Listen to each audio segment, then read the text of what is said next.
আজ পর্যন্ত কোনোদিন মুসলমানদের উৎসব শবে বরাত একটা হিন্দু মসজিদে দেখার জন্য আসলো না। মুসলমানদের উৎসব শবে কদর একটা হিন্দু কোনোদিন চাওয়ার জন্য আসলো না। মুসলমানদের উৎসব রমজান মাসের রোজা একটা হিন্দু কোনোদিন তোমার সাথে সমাজ করার জন্য রাখলো না। একটা হিন্দু কোনোদিন তোমার ঈদের নামাজে আসলো না।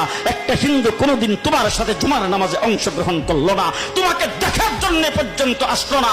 তার কারণ হলো হিন্দুরা মনে করে এটা মুসলমানের উৎসব, আর তুমি মুসলমান হইয়া হিন্দুর দুর্গা পূজায় কিভাবে গেলা?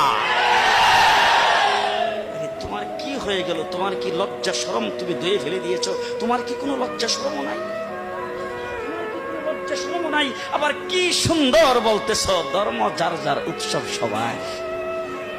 হাই হাই হাই, ও মুসলমান যুবকেরা ভালো করে শোনো, ধর্ম যার যার উৎসব সবাই, তাইলে বিয়া যার যার বউ তো সবাই।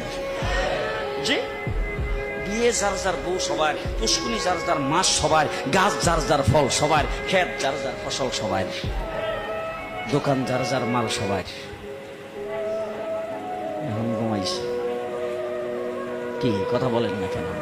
তাহলে আমার দোকানের মাল যদি আমার হয়, আমার ক্ষেতের ফসল যদি আমার হয়, আমার গাছের ফল যদি আমার হয়, আমার গাছের নারিকেল যদি আমার হয়, আমি বিয়ে করলে বউ যদি আমার হয়, মুসলমান আমার পুষ্কুনির মাস যদি আমার হয়, তাইলে ধর্ম যার উৎসব তার।